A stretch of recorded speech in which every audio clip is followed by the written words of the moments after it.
નમસ્કાર, પ્રાર્થના સંદેશ ન્યૂઝમાં આપનું સ્વાગત છે। કાલોલના ઘુસર ગામમાં રેતી લીઝ મુદ્દે ભારે બબાલ। ગોમા નદીમાં 4 રેતી બ્લોક ફાળવતા ગ્રામજનોમાં રોષ। ગ્રામ પંચાયતની મંજૂરી વિના રેતી લીઝ ફાળવણીનો આક્ષેપ સાથે અપાયું આવેદનપત્ર। સરપંચે મંજૂરી ન આપ્યાનું જણાવ્યું। રેતી ખનનથી પીવાના પાણી પર સંકટની ચેતવણી અને ખેતીની સિંચાઈ અને વોટર વર્કસને જોખમ ગ્રામજનો દ્વારા કરાયું વ્યક્ત। રેતી લીઝની મંજૂરી અપાશે તો નજીકના ઓવરબ્રિજને નુકસાન થવાની આશંકા તેમજ નદી કિનારાના ખેતરોમાં માટી ધોવાણનો ભય ગ્રામજનોએ કર્યો વ્યક્ત। રેતી લીઝ રદ કરવાની ઉગ્ર માંગ સાથે ગોધરાની જિલ્લા સેવા સદન કચેરી અને જિલ્લા ખાણ ખનીજ વિભાગની કચેરી ખાતે અપાયું આવેદનપત્ર। રિપોર્ટર ફિરદોસ ઢેસલી। તમે કાલોલ તાલુકાના ઘુસર ગામથી આવ્યા છીએ। અમારા ઘુસર ગ્રામ પંચાયત વિસ્તારમાં એક કોમા નદી ચાલે છે, ત્યાંથી ગેરકાયદેસર રીતે ખાણ ખનીજ ખાતાએ બ્લોકની ફાળવણી કરી છે। જે બ્લોકની ફાળવણી રદ કરવા માટે અમે કલેક્ટર કચેરી ખાતે આવ્યા છીએ। માંગણી અમારી એ છે કે જે ગેરકાયદેસર બ્લોકની ફાળવણી કરી છે, જે ચાર બ્લોક છે અને 2 હેક્ટરમાં 4 બ્લોક ફાળવ્યા છે, અને જે બ્લોક રદ કરવા માટે અમે આવેદનપત્ર કલેક્ટર સાહેબને આપવા આવ્યા છીએ। આ બ્લોકની જો મંજૂરી મળે તો અમારા ગામમાં પાણીની બી સમસ્યા થાય તેમ છે।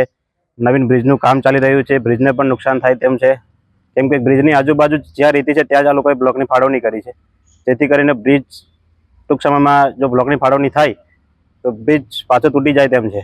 જો અમારી માગણી સંતોષવામાં નહીં આવે તો અમે આગળ ઉગ્ર રજૂઆત કરીશું। ઘુસર ગામ અને અમે રેતીની જે લીઝ ફળવાઈ છે એનું આવેદન કેન્સલ કરવા માટેનું આવેદનપત્ર આપવા માટે અમે કલેક્ટર સાહેબને અને ખાણ ખનીજ વિભાગને આપવા માટે આવ્યા છે। માંગ અમારી એ જ છે કે ભાઈ કાયમી ધોરણે લીઝ જે ફાળવેલી છે એ સંપૂર્ણપણે કેન્સલ કરે, એ જ અમારી માંગ છે।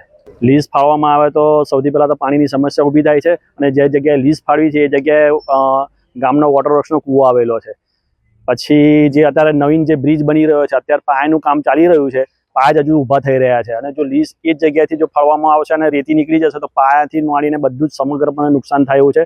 અને એની જે લીઝ ફળવાય છે એની ઉપરની બાજુ સામી હશે જે અમારા ખેતર આવેલા છે, ખેતર ઓલરેડી બધાને 1 વીઘા પટ્ટા ધોવાઈ ગયા છે ઓલરેડી નદી રેતી નીકળવાના લીધે। અને જો આ ફરીથી લીઝ મંજૂર થશે અને રેતી કાઢવામાં આવશે તો ફરી એ પ્રમાણે ફરી ખેતર ધોવાનું ચાલુ થઈ જશે સાહેબ। એટલે એના અનુસંધાનમાં અમે આ લીઝ કેન્સલ કરવામાં આવેદનપત્ર આપવા આવ્યા છીએ। ગ્રામ પંચાયતનો કોઈ પણ પ્રકારનો અમે સરપંચશ્રીને જાણ કરી તો સરપંચશ્રીએ અમને એવું કહે કે અમે કોઈ પણ પ્રકારનો ઠરાવ કે કોઈ પણ પ્રકારની ગ્રામ સભાની મંજૂરી આપેલ નથી।